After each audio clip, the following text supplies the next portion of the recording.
Ladies and gentlemen, it's the one and only Ayra Starr in the building. What's good? How you doing? Hi, I'm good. Welcome to the show. Thank you so much for having me. Don't worry about my energy. Sometimes it fills the whole room. I hope you're good, right? You're I'm good. Great. I can tell so that you much are. For having me. Always, Thank you so always, much. always. I mean, how do you feel now? I mean, you know, there are times you sit back and dream and think, would this ever happen? Did you ever see yourself here in the last 5 years? Were you ever thinking of this?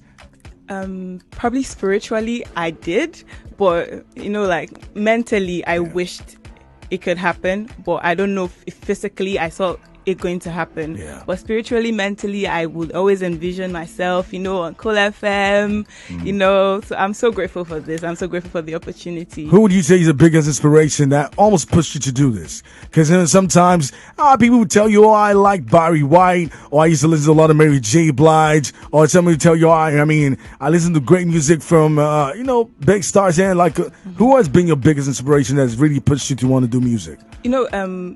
If I was supposed to pick one person, I'll definitely pick my mom. Yes, she's not a musician, but she really is like my inspiration. She motivates me to do a lot of things I believe in. So my mom is definitely my greatest inspiration. When it comes to musicians, there are a lot of people that I listen to and I love. So can you tell me examples of people you listen to? Now you love. So definitely Two-Face. Okay. I listened to Two-Face growing up. I had two teenage sisters, so they would play Two-Face. So it just fed my mind. Two-Face, One Day Cole, Wizkid. I was just listening to a lot of people. I listened to the Lijadu sisters. Oh yeah. I love them. I love the Lijadu sisters. Just a lot of people. Rihanna, of course. Yeah. I mean, the thing is, everybody somehow Rihanna gives us a style you want to bite from, and it's good. Now, I mean, people talk about your age, right? Yeah. You are 18. Wow. And the thing is, everybody knows starting young is a lot of things that come with it, right? What are the things you feel you're never going to be caught doing growing up in this business? I don't know. I have a lot of patience, and I have a lot of I like to learn. So I like to learn from others' mistakes, and I just like to learn a lot, not to make that same mistake. So basically, I'm not sure a lot of things that you see people doing, I'm not sure I'm going to be caught doing that. I don't know. But you cannot be specific about it, right? No.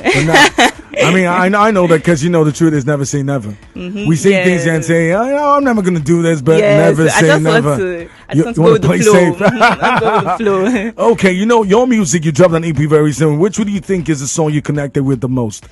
Because the truth is, there's some songs you might like, you just don't want to say. But which song you say on your EP do you really connect the most with? All my songs are my babies. I'm a good parent. I love all the songs on the EP. Yeah. I'm obsessed with every single one of them. I have favorites every 2 weeks, but I love every single one of the songs. I love because they send different messages, and it's. What are your hobbies aside?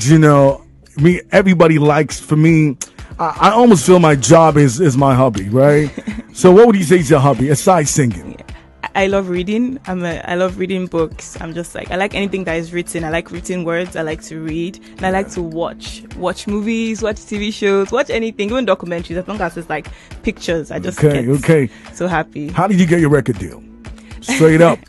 You can just let us into it. How did you get your record deal? How did it happen? Yeah, so I started uploading covers on Instagram 2019. Yes, 2019, something I was very nervous to do. I didn't want to do it because I felt like people wouldn't like it and all that. Yeah. But I had to take the courage and I had to just do it. So I started uploading covers. Then December 2019, I decided to upload an original song for the first time ever. An original song I wrote with my brother. I write most of my songs with my younger brother. Wow. Mila. Yeah, that's him. I just listen yeah. Yeah, I write most of my songs with my younger brother. That's good. Yeah. So I decided to upload an original song. I didn't want to upload it because it's just a song that was just really close to me. It was my song. I wanted to keep it to myself a bit longer. I felt like it was too emotional and too intimate. Okay. So it was I posted it and I was I'm not going to watch. I'm not going to check my phone. Anything else should happen. I'm not going to see it. Then all of a sudden, when I checked my phone, this is 4 hours later, I see a DM from Don Jazzy and I'm like, what? It was crazy. I was like, what? I just started crying because it was so emotional. I want to do cover now.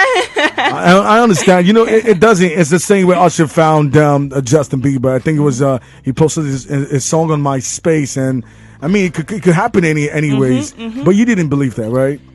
I did not. I just wanted to put it out just for myself, just for my sanity. It was something that was very intimate, a very intimate song, and just something that I just felt so emotional doing. So I was so scared people are not going to like it. People would think it was too emotional. So when Don Jazzy reached out, it was just so spiritual. It was this spiritual connection. Like God just told me everything is going to be all right.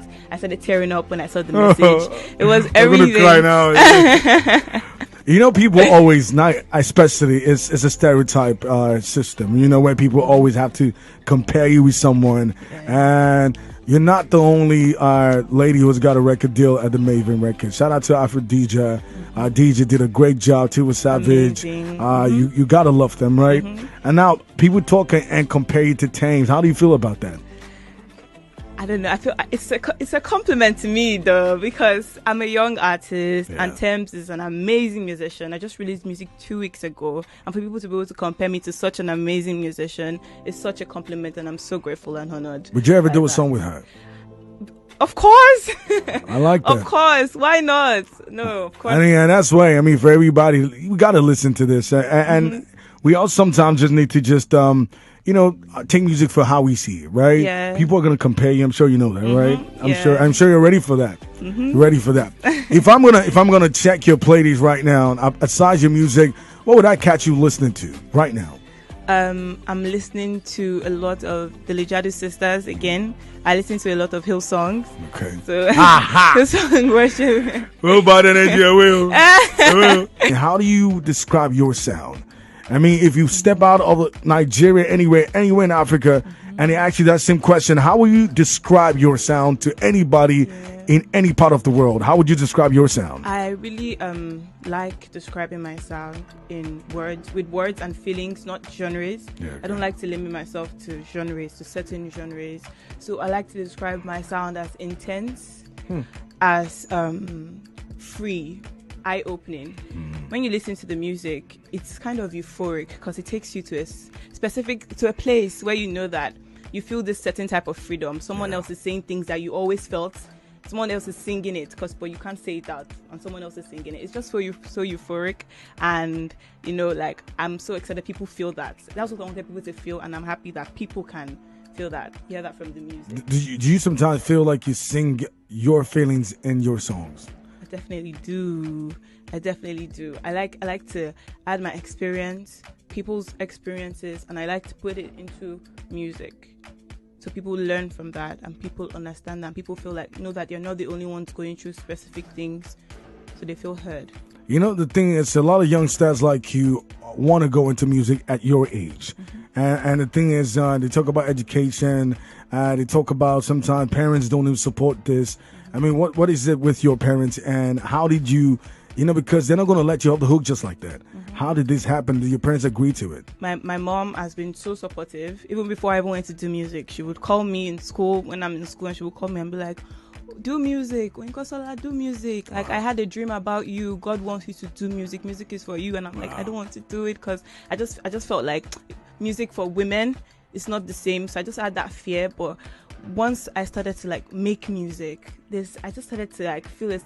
I found myself through music. I started to find myself, specific part of myself that I didn't know I could. I became so self-conscious and self-aware when I started to make music. So my mom has been very supportive. My whole family, so supportive, like dropping me off at the studio, like just really supportive. And I'm so appreciative. I like that. And the fact that you describe your music as euphoric it shows you're a deep person. Yeah.